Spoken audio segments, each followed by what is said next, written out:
is ready to go. On the Fan, New York Sports Radio. Mike's on, Mike's on. He'll get you the sports any way that he can. It's Mike Francesa on the Fan.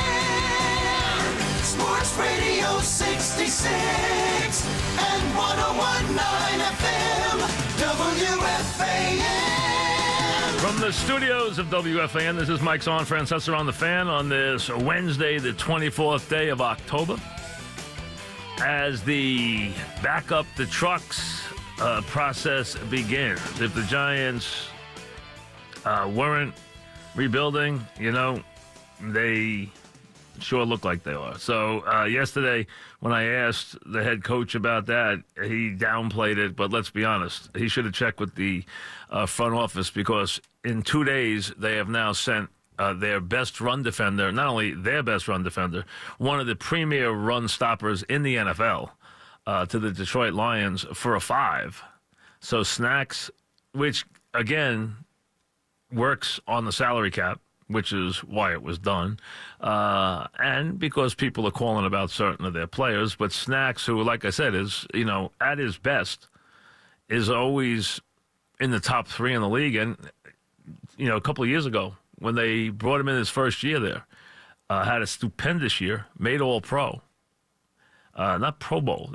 People don't distinguish between Pro Bowl and All-Pro. All-Pro, which means there's 2 guys at the position. That's it, in the league.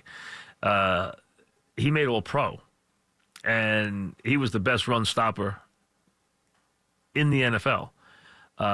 Right now, last year he was disappointing. This year he's played better, but not to the level he did a couple of years ago. He's a guy that does not have a great body, so he's a guy that I don't think will have a lot of longevity anyway. I think that will be an issue with him. But he's a talented player, and a player the Giants will miss. There's no way around it. Eli Apple was playing well. I was surprised to get anything out of him after last year. Surprised he was there. But they got 2 picks for him yesterday with the Saints. They now get a 5 for Snacks today. So when you start taking premier defenders off your roster, clearly you're looking to next year. They can say what they want. They're going to try and win games. But the Giants sent a message these last 2 days, 7 days before the trade deadline. The trade deadline is now 6 days away. It'll be next Tuesday at, I believe, 4 o'clock, usually 4 o'clock. They are open for business. Now, it doesn't mean that everybody's going, and I know everyone wants to know is Beckham's going nowhere with that contract. That's not happening. That's a very difficult trade, so that's not happening. I would not think that's happening. And it does not look likely that Eli Manning is going anywhere. You heard him talk yesterday about how he expects to be a Giant. He does have a no trade, as we know. I'm not saying he wouldn't waive that. We don't know if he would or he wouldn't. He didn't let that out yesterday. But that's still a long shot at best. So the question is, how long does he stay the starting quarterback if the losses pile up? If the wins come, they'll try to win. And I'm sure through 10 losses, they will try to win every game they can, which means putting him on the field. But after that, who knows what happens? We'd have to wait and see. Eventually, they'll probably put Lillette in for a couple of games just to see what they're looking at as they go forward. But I would not be surprised to see more Giants off the roster before next Tuesday.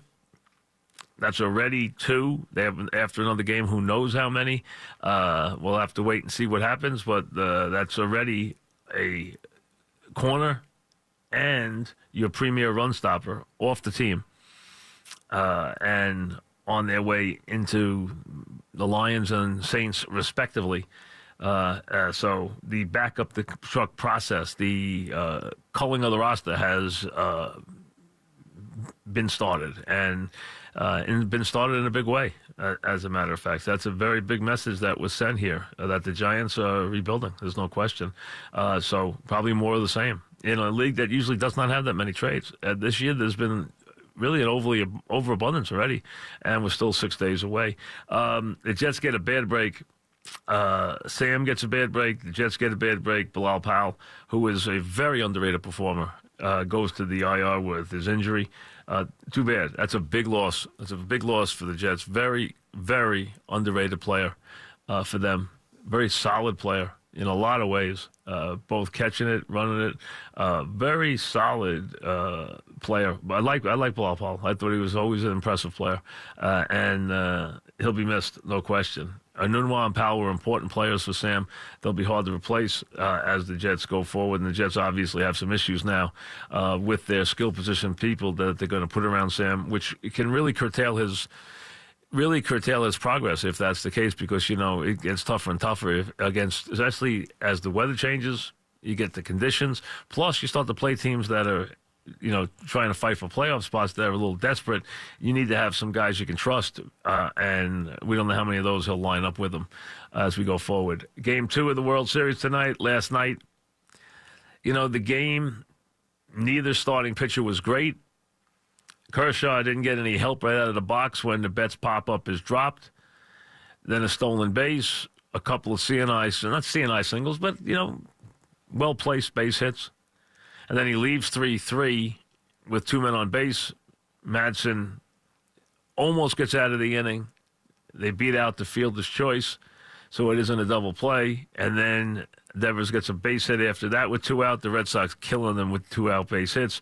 So he leaves down 5-3. Dodgers never recover. Nooney pinch hits a 3-run home run, and the Dodgers get an inning from Evaldi and an inning from their closer and go on to a rather matter-of-fact win in game number 1. You against Price this evening. Again, Red Sox playing really well. The question is, what will they get out of Price in Boston? We'll have to wait and see. I think the Dodgers have some guys who can match up against them tonight pretty well, but they're going to have to pitch, they're going to have to execute, and the Dodgers are going to have to play over their heads if they're going to win this series, because the Red Sox are the better team. It's pretty clear. And they have more answers. They have it's just a stronger club in a lot of ways. They catch the ball. They put pressure on you up and down the lineup. They're doing their jobs. Their speed's an issue. Their 2-out hits are an issue. And, and a lot of postseason baseball is getting the big out at the right time and getting that 2-out hit at the right time. And the Red Sox have been really good at getting that 2-out hit. And in recent vintages, they've dominated the World Series, and they're off to a nice start after last night and could be in a dominant position after this evening. So this is a very, very big game for the Dodgers in game number 2 tonight. So you got that. We'll start to head towards a Week 8 in the National Football League. We could sprinkle in some basketball. We'll get it all rolling right after this.